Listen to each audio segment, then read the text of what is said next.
Assalamualaikum warahmatullahi wabarakatuh. Apa kabar sobat sekalian? Semoga baik-baik saja. Jumpa lagi di channel Rama Termuni. Kali ini kita akan membahas berita hangat dan masih hangat diperbincangkan, yaitu terkait kunjungan Anies ke Solo. Dan kebetulan ya di apa namanya ketemu dengan pemilik Solo, yaitu wali kotanya, yaitu Gibran ya. Dan ada kejadian unik ya terkait kritik dari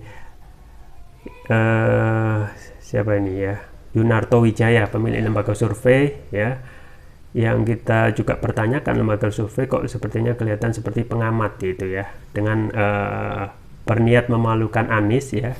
Ternyata bos lembaga survei ini justru tertampar dalam tanda kutip oleh Gibran ya. Bagaimana kelanjutan, langsung kita baca dan kita ulas sesuai yang dilansir oleh kontenjatim.id. Makjil banget, berniat permalukan Anies, bos lembaga survei ini justru tertampar oleh Gibran. Konten Jatim, Jakarta, pada Selasa 15 November 2022, Wali Kota Solo Gibran Rakabuming Raka kedapatan menemui mantan Gubernur DKI Jakarta Anies Baswedan yang saat ini memang tengah berada di Solo. Pertemuan Gibran dan Anies itu turut dikomentari oleh pemilik lembaga survei Yunarto Wijaya. Yunarto menyinggung hari ini ada seseorang yang meminta waktu untuk bertemu dengan Gibran dan sarapan bersama putra sulung Jokowi tersebut. Hari ini ada yang minta waktu ketemu sarapan bareng wali kota Solo, ujarnya di akun Yunarto Wijaya Selasa 15 November 2022. Sontak cuitan tersebut diserang balik oleh para warganet, termasuk oleh pengguna Twitter Resti Cahya. Resti Cahya membalas cuitan Yunarto dengan memberikan komentar dan disertai dengan tangkapan lain screenshot berita yang berisi bahwa kunjungan tersebut diinisiasi oleh Gibran, bukan Anies Baswedan. Halo botak doang tapi dongok, baca tok @Yunarto Wijaya, ujarnya di akun Resti Cahya pada Selasa 15 November. Warganet juga banyak yang paling menyerang Yunarto Wijaya. Banyak yang memberitahu kepadanya bahwa yang sebenarnya terjadi adalah Gibran yang mendatangi Anies di hotel, bukan malah sebaliknya. Ada juga yang menilai bahwa Yunarto terlihat tidak senang apabila bangsa ini bersatu. Terbukti Jang, botak bukan berarti pintar, ujar @PIC bintang. Bangsa ini jadi rusak persatuannya sejak orang-orang picik berpikir bahwa berbeda pendapat dan berbeda visi itu harus saling membenci dan harus saling tidak bertemu. Orang-orang picik yang fatalnya minim pemahaman tentang nilai-nilai Pancasila, kata @kan bintang. Bung Toto ini kebiasaan benar, video dan beritanya jelas kok siapa mendatangi siapa. Gibran yang datangi Anies di hotel, bukan sebaliknya, cuit @mu bintang. Ya gitu ya sobat sekalian. Jadi memang kita ketahui ya, kemarin itu Anies datang ke Solo dalam rangka untuk haul Habib Ali ya, dan memang kita ketahui safari yang dilakukan Anies ini memang benar-benar berbobot, dalam artian banyak merangkul ya banyak elemen masyarakat, tidak hanya dari kalangan para ulama, tokoh, termasuk juga pemuda ya, semuanya itu bisa dirangkul dengan baik dengan Anies. Nah memang kelihatannya ya sejak berita kedatangan Anies di Solo itu ya terlihat bahwasanya ada pertemuan dengan wali kota Solo, yaitu Gibran Rakabuming. Nah memang tidak ada kepikiran ya kita itu siapa dulu yang mengundang, siapa yang bertemu, atau siapa yang berinisiasi. Nah langsung saja pemilik Gibran Yunarto Wijaya ini ya, pemilik lembaga survei ini langsung menimpali, dan kita ketahui ini adalah yang tidak menyukai Anies ya, dan juga dengan komentar bahwasanya yang mendatangi Anies gitu ya, tetapi sudah diserang ya, buru-buru diserang oleh netizen atau warganet bahwasanya yang menginisiasi itu justru Gibran gitu ya. Nah inilah sobat sekalian, kita juga mengetahui dari foto screenshotnya ya, salah satunya antara Anies dan Gibran ya. Gibran terlihat sangat dari posisi duduknya itu ya benar-benar agak membungkuk ya. Ini dari satu sisi saja ya, membungkuk seakan memang saling menghormati ya di antara yang tua gitu ya. Nah ini yang harus diperhatikan ya, dan juga harus dijadikan untuk pemilik survei misalnya Yunarto Wijaya untuk agak lebih sifatnya netral ya, ya, lebih sifat netral. Karena pemilih lembaga survei ya, lembaga survei itu harus netral, bukan bersikap seperti pengamat politik yang mempunyai ya, atau juga bersifat netral seperti pengamat politik gitu ya, pengamat politik ya, dan tidak bersikap berat sebelah gitu ya, karena ini bertalian dengan posisinya sebagai pemilik lembaga survei gitu ya. Nah, bagaimana mungkin kalau survei pemilik lembaga surveinya kita ketahui pemilihnya juga cenderung ataupun mendukung salah satu capres ya, kita tahu sendiri gitu ya, objektivitas hasil survei itu patut dipertanyakan ya. Jangan-jangan hasil survei antara mungkin ya, survei nanti yang kalaupun diadakan oleh Yunarto Wijaya itu menduduki yang menduduki posisi 1 misalnya Prabowo atau Ganjar ya, ini patut dipertanyakan objektivitasnya, benar nggak survei seperti ini ya. Pun juga kemarin juga ada hal yang sangat out of the box ya, di luar mainstream. Misalnya survei yang dilakukan juga di lembaga survei yang lain menempatkan Erlangga Hartarto ya sebagai nomor pertama yang banyak dipilih ya. Ternyata yang memilih itu mayoritas adalah perempuan gitu ya. Nah, ini juga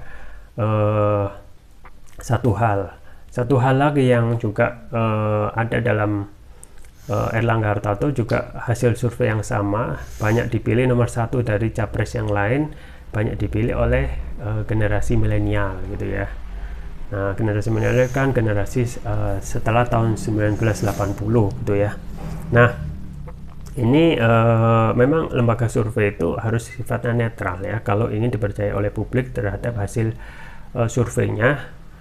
Kemudian supaya juga bisa bersifat kredibel dan bisa dipakai oleh orang atau institusi lain untuk mengadakan survei.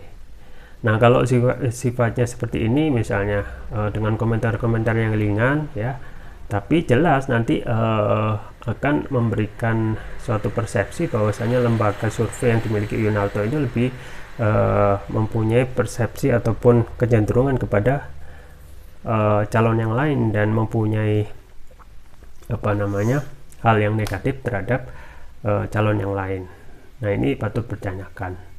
Nah, ini juga ya yang menjadi hal yang patut dinilai adalah bahwasanya seseorang itu melihat suka tidak suka itu ya kepada seseorang itu bukan kepada suatu hal yang faktornya objektif gitu ya. Nah, kalaupun faktornya objektif masih bisa diterima ya, tetapi kalau kita melihat apa alasan seseorang itu tidak suka terhadap seseorang itu, kalau alasannya tidak objektif dan bersifat sentimen, itu memang harus dihindari gitu ya, karena kita haruslah bersifat fair, bahwasanya seseorang itu disuka ya ataupun tidak suka itu karena sesuatu yang pada faktanya sifatnya objektif ya. Nah, untuk faktor-faktor dalam politik itu memang ya dalam hal ini yang lebih pendapatnya banyak dilirik oleh ataupun bisa dapat dipercaya tentu saja pendapat yang sifatnya objektif. Kalaupun kita mengkritik itu juga harus dilihat ya perbedaan antara mengkritik dengan tidak suka gitu ya. Karena keduanya untuk era sekarang itu benar-benar sangat bias ya, sangat ngeri-ngeri sedap gitu ya. Di satu sisi kita ketahui seseorang itu mengkritik ya, tetapi di satu sisi orang sudah siap-siap ancang-ancang untuk memidanakan seseorang itu dengan pasal ITE gitu ya. Nah, inilah satu hal yang kita khawatirkan dan juga kita tidak sukai pada zaman sekarang adalah pada rezim ini ya, orang-orang yang mengkritik itu benar-benar suka main tahan saja gitu ya, main pasal-pasal yang mencari-cari untuk untuk menjadi alasan ya terhadap kesukaan terhadap ketidaksukaan kepada orang lain gitu ya. Kita mengkritik Presiden Jokowi ya misalnya, Nah, ini tentu saja kalau kita fair, ini bukan karena mengkritik secara pribadi gitu kan, karena Presiden Jokowi is Indonesian President gitu, karena adalah Presiden Indonesia yang sudah dibiayai oleh rakyat, dan kita harus paham bahwasanya ketika seseorang dijadikan presiden itu fungsinya adalah mesejahterakan rakyat gitu ya, termasuk juga mengeluarkan kebijakan yang bisa ataupun pro kepada rakyat. Nah, kalaupun kebijakan itu tidak pro kepada rakyat atau jauh dari jauh dari kebijakan yang populer ya, maka boleh dong kita mengkritik ya, karena kita rakyat itu sudah mengeluarkan biaya mahal untuk presiden, kita mengeluarkan biaya mahal untuk wakil kepala daerah ataupun anggota DPR ya. Nah, kalau nggak mau dikritik ya satu jawabannya, nggak usah jadi presiden, nggak usah jadi kepala daerah, nggak usah jadi anggota DPR ya, karena kita itu sudah biaya mahal ya. Bayangkan coba ya, dari anggota DPR misalnya atau DPR itu ya, itu biayanya mahal banget, gajinya itu mahal banget ya. Untuk reses itu ya, reses kalau nggak salah itu bisa sampai miliaran ya, dikalikan berapa orang jumlah anggota. Dan yang kita dapatkan setelah kita tunjuk ya anggota DPR dan adanya Dewan Perwakilan Rakyat itu sendiri, yang terjadi adalah DPR saat ini tidak cenderung untuk membela kepentingan rakyat gitu ya. Banyak sekali kebijakan-kebijakan yang dikeluarkan itu justru malah menyengsarakan rakyat. Nah, itu dari satu sisi. Di sisi lain kita ketahui bahwasanya DPR itu